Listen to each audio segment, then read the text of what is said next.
భూమి మీద ఆయన లేనప్పుడు ఆయన రాజ్యం ఎలా కట్టబడుతుంది? కాబట్టి ఆయన ఏమన్నాడంటే, మత్తయి రాసిన సువార్తలు అంటాడు, మీరు సర్వ సృష్టికి వెళ్ళి సువార్తను ప్రకటించండి, తండ్రి కుమార పరిశుద్ధాత్మ నామములు బాప్తిసం ఇచ్చి శిష్యులను తయారు చేయండి అన్నాడు. దేవుడే చెప్పాడు. ఏమన్నాడంటే, ఎప్పుడు కూడా విశ్వాసులు ఎలా ఉండాలంటే సంఘంలో బోధించేవారిగా మారాలి. అంతటి జ్ఞానాన్ని సంపాదించాలి సంఘం. ఎందుకంటే సంఘంలో ఎవరు స్థిరంగా ఉండరు, విశ్వాసులు ఉండరు, సేవకుడు ఉండడు. వారి టైం వచ్చినప్పుడు వారి క్రమంలో వారు వెళ్ళిపోతారు దేవుని దగ్గరికి. కానీ దేవుని పని భూమి మీద జరగాలంటే దేవుని యొక్క భారాన్ని మోసేవాడు దేవుడికి కావాలి. అందుకే ఎబ్రీ పత్రిక 5వ అధ్యాయం 12వ వచనం ఒకసారి చూడండి. ఎబ్రీ పత్రిక 5:12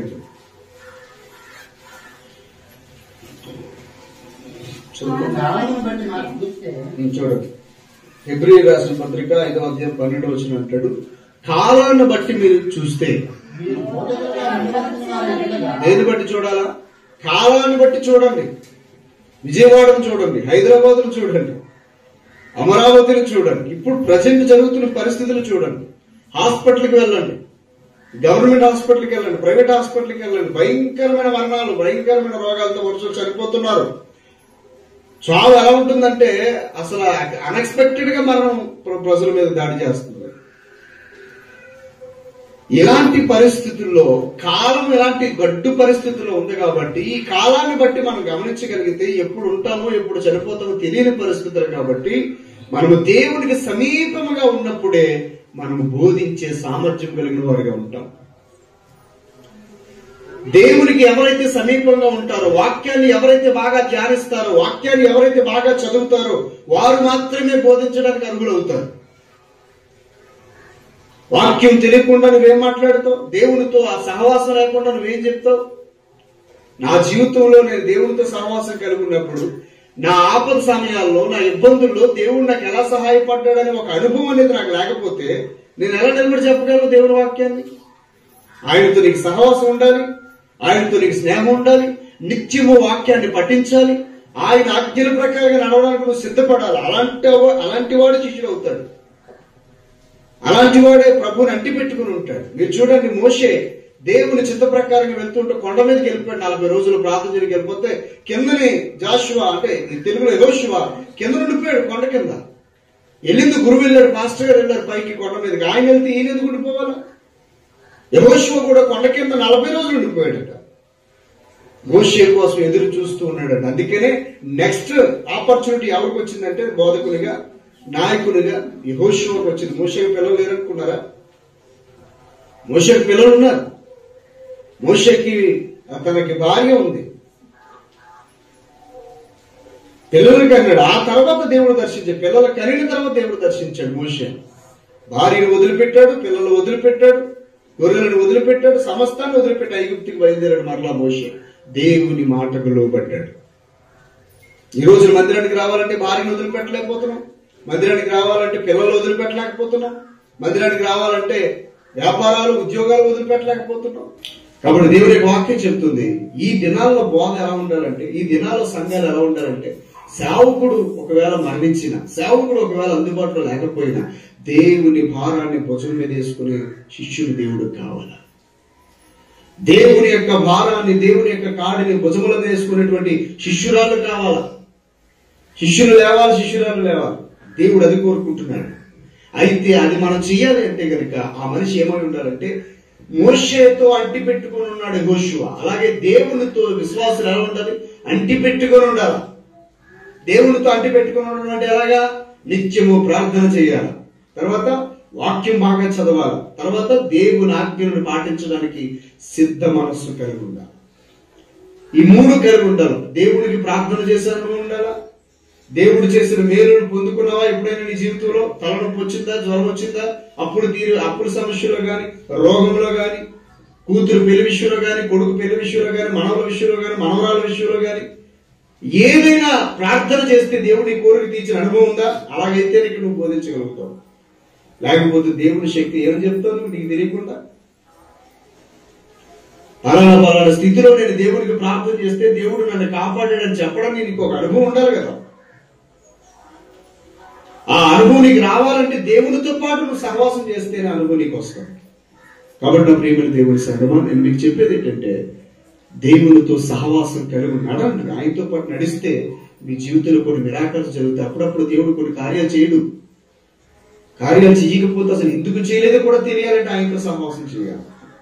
ఫర్ ఎగ్జాంపుల్ నా కొడుకున్నాడు, ఇప్పుడు బండి అడుగుతున్నాడు, డాడీ బండి తీసుకుని మంచి బండి, మనకి ఇది ఇబ్బంది అయిపోతుంది, స్టార్ట్ అవ్వట్లేదు, ఎలాగవుతుంది అలాగవుతుంది అంటే నేను చెప్తాను, అరే దేవుడికి ప్రార్థన చేయి, ఏ సమయంలో ఏదో వాళ్ళ దేవుడికి బాగా తెలుసు. పూర్తిగా అది డిస్మాంటిల్ అయిపోయింది అనుకోండి, పని చేయకుండా అయిపోయింది అనుకోండి, దానికి ఇమ్మీడియట్ గా దానికి ఆపర్చునిటీగా దానికి ప్రత్యామ్నాయంగా ఏదో ఒక దాన్ని దేవుడు ముందే సిద్ధపరుస్తాడు. ఎందుకంటే ఆయన అన్నాడు, మొదట నా నీతిని నా రాజ్యాన్ని మీరు మాత్రం దాన్నే వెతకండి, నీకు కావలసిన వాటిని నేను సమృద్ధిగా మీకు అనుగ్రహిస్తాను. మీకు విషయం చెప్పంటారా, ఆది కాండంలోనే ఆదాముకి వస్త్రాలు కుట్టింది ఎవరు? ఆదాముకి వస్త్రాలు కుట్టింది ఎవడంటే అప్పుడు టైలర్ ఎవడో ఉన్నాడు? ఎవడు టైలర్ ఉన్నాడా? భూమి మీద మనిషి లేడు, ఒక్కడే ఉన్నాడు ఆదాము. ఆదాము అవ్వ తప్పు చేసినప్పుడు, శరీరము మహిమ శరీరం పోయినప్పుడు, వారు దిగంబరులు అయినప్పుడు వారి శరీరాలను కప్పుకోవడానికి చర్మపు చొక్కాయలు చేసింది దేవుడు. వారు పుట్టక మునిపే వారికి తిండి ఉండాలని చెప్పేసి భూమి మీద సమస్త ఫలాలను, ఆకుకూరలను, ఫలాలను సృష్టించింది దేవుడు. నువ్వు చెప్పాలా ఆయనకి ఆహారం కావాలని, నువ్వు చెప్పాలా ఆయనకి బట్టలు కావాలని, నువ్వు చెప్పాలా ఆయనకి నీకు ధనం కావాలని? అవసరమే లేదు. ఎందుకంటే ఆదాము పుట్టక ముందే ఆహారాన్ని సిద్ధం చేశాడు ఏదైనా తోటలో. ఆదాము పుట్టిన తర్వాత పాపము చేస్తే బట్టలు తొడిగించాడు. ఆయన వస్త్రాలు కావాలని ఆయన తెలుసు కాబట్టి. అందుకనే ప్రారంభంలో మనిషి జంతువును చంపి ఆ తోలును కోసి ఆ తోలుని ఎండబెట్టి ఆ తోలుని కట్టుకునేవాడు, మొలకి తట్టి కట్టుకునేవాడు. అందుకని బాప్తిస్మం ఇచ్చి యోహాను అరణ్యంలో ఉండేవాడు ఏం కట్టుకున్నాడు? తోలు తట్టి కట్టుకున్నాడు నడుముకి. స్త్రీ అయితే తన గుండెల మీద తోలు తట్టి వేసేది, నడుముకి కూడా తోలు తట్టి వేసుకునేవారు. అప్పట్లో పూర్వకాలంలో ఆది మానవుడు పరిస్థితి అలా ఉండేది. క్రమక్రమంగా మనిషి జ్ఞానవంతుడు, దేవుని జ్ఞానాన్ని కలిగి ఉన్నాడు కనుక భూమి నుంచి సమస్తాన్ని సృష్టించుకుంటూ వచ్చాడు మనిషి. ఆ జ్ఞానాన్ని దేవుడే ఇస్తాడు. మోషే అంటాడు, దీపవృక్షం తయారు చేయడానికి, మందసాన్ని తయారు చేయడానికి ఎవరిస్తారు జ్ఞానం అంటే దేవుడు అన్నాడు, ఆ కంసాల వాడిని నా దగ్గర తీసుకొస్తే, లేదా కంసాల వాడిని ఆయనే సెలెక్ట్ చేసి వాడే దీపవృక్షం ఎలా తయారు చేయాలో, మందసం ఎలా తయారు చేయాలో తగిన జ్ఞానాన్ని పైనుండి దేవుడే వాళ్ళకి ఇచ్చాడు. కంసాలకి కంసాలి అంటే అది క్యాస్ట్ కాదులేండి. కంసాలి అంటే అర్థం ఏంటంటే బంగారం అగ్నిలో పెట్టి తీసి, లేకపోతే వెండిని అగ్నిలో పెట్టి తీసి దాన్ని మలిచి చేసేవాడిని కంసాలి అనే పదం ఉంటుంది. అంటే అగ్నిలో నుంచి దాన్ని తీసేటటువంటి వారి పని. ఏమండి? కాబట్టి ఎందుకు ఈ మాట నేను చెప్తున్నాను సహోదరులారా, దేవుడికి అన్ని తెలుసండి. నీకు తిండి ఇవ్వాలని తెలుసు, బట్టలు ఇవ్వాలని తెలుసు, నివాసం ఇవ్వాలని తెలుసు, అన్ని తెలుసు ఆయనకి. కానీ ఆయన మనకు కోరేది ఏంటంటే ఆయనతో సహవాసం చేయాలని దేవుడు కోరుకుంటున్నాడు. ఆయనతో సహవాసం చేయాలి. కొన్ని అనుభవాలు నీకు ఉండాలి. యేసు ప్రభుత్వం నడిచావా, కొన్ని అనుభవాలు నీకు ఉండాలి. ప్రార్థన చేసినప్పుడు ఏం జరిగాయా, అలాంటి అనుభవాలు నీకు ఉంటేనే ఇక్కడ నువ్వు మాట్లాడగలుగుతావు. అలాంటి అనుభవాలు నీకు ఉండాలంటే కష్టంలో సుఖంలో కూడా ఆయనతో నడాలి.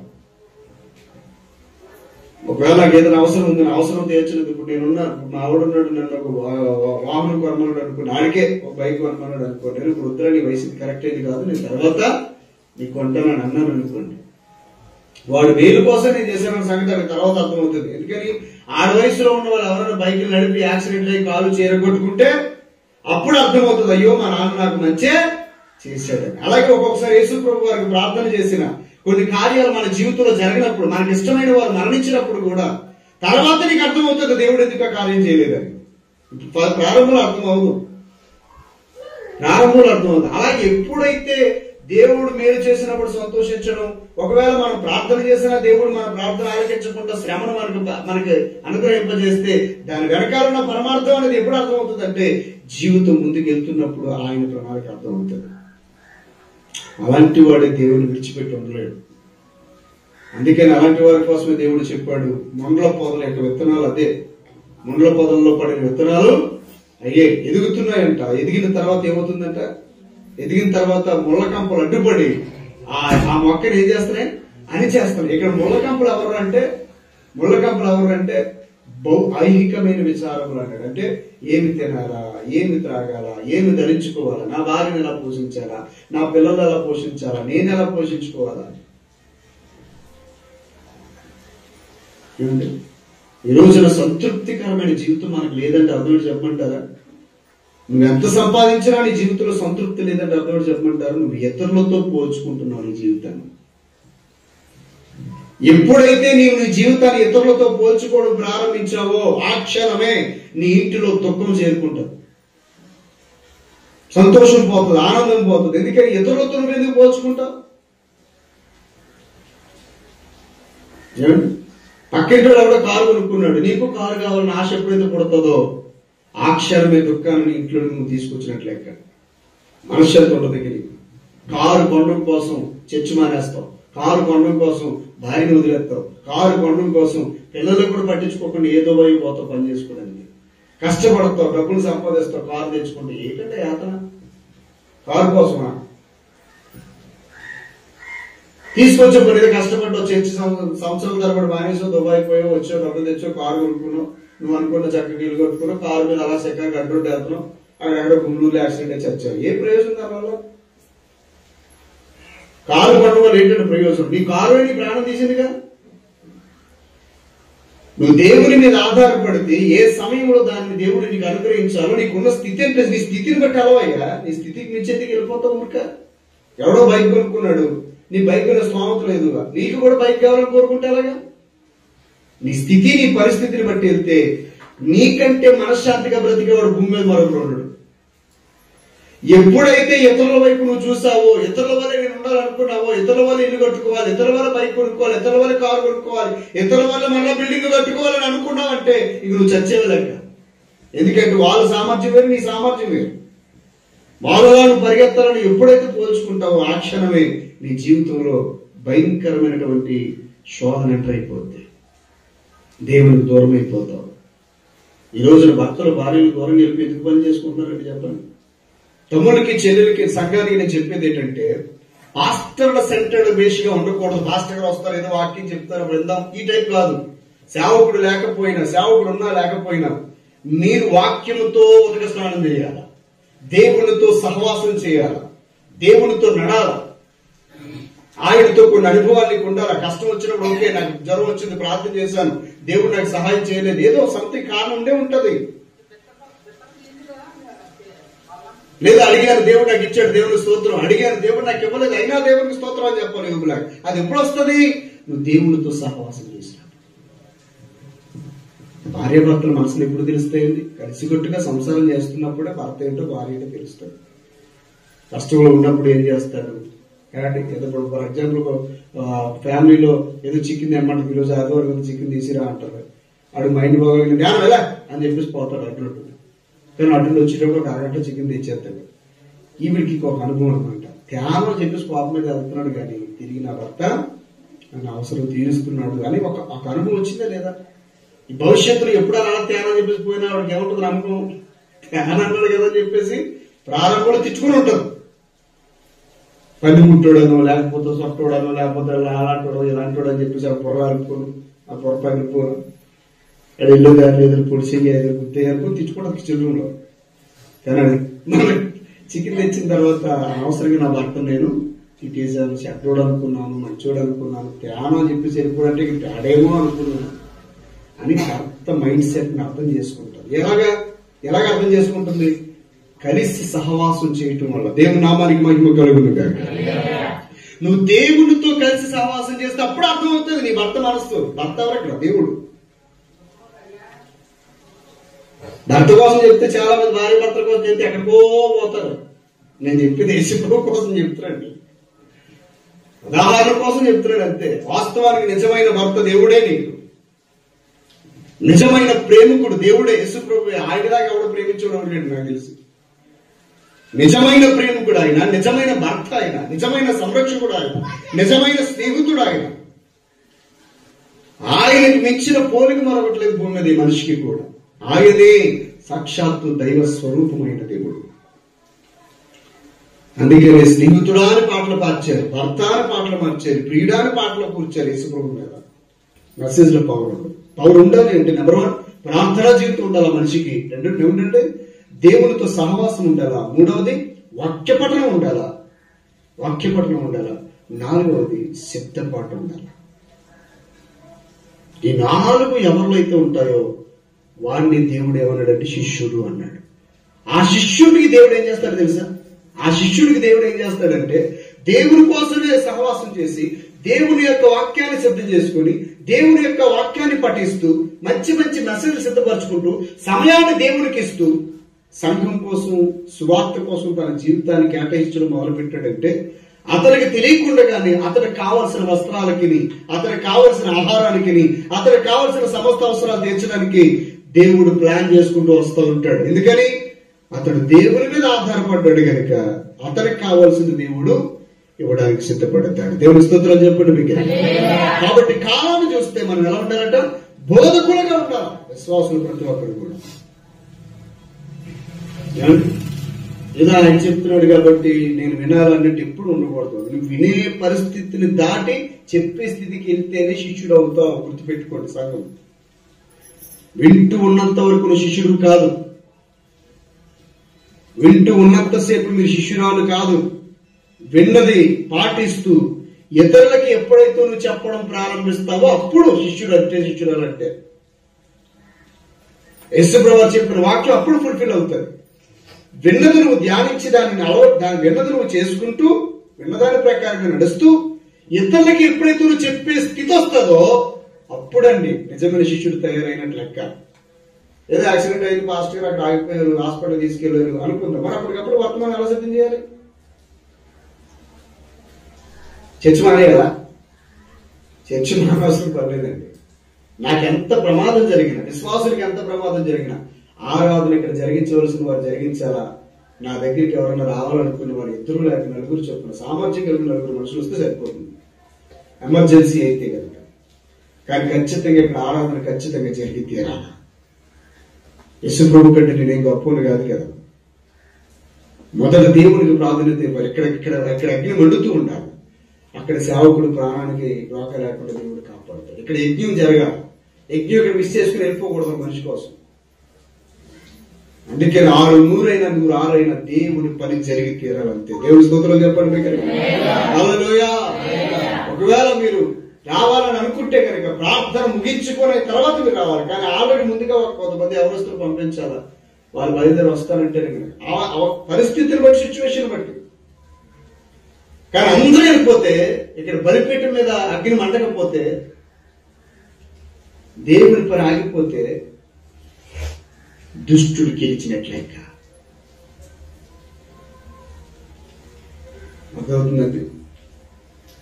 ఎలా ఉంటుందంటే పరిస్థితి, నేను ప్రార్థన చేస్తూ ఉంటాను, నువ్వు యుద్ధానికి వెళ్ళినట్టు ఉండాలి.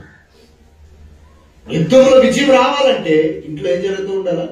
ప్రార్థన జరుగుతూ ఉండాలి. మీకు అవగాహనకి చెప్తాను నేను. సంఘము మరియ ఇంట్లో ఆసక్తిగా ప్రార్థన చేస్తుంది.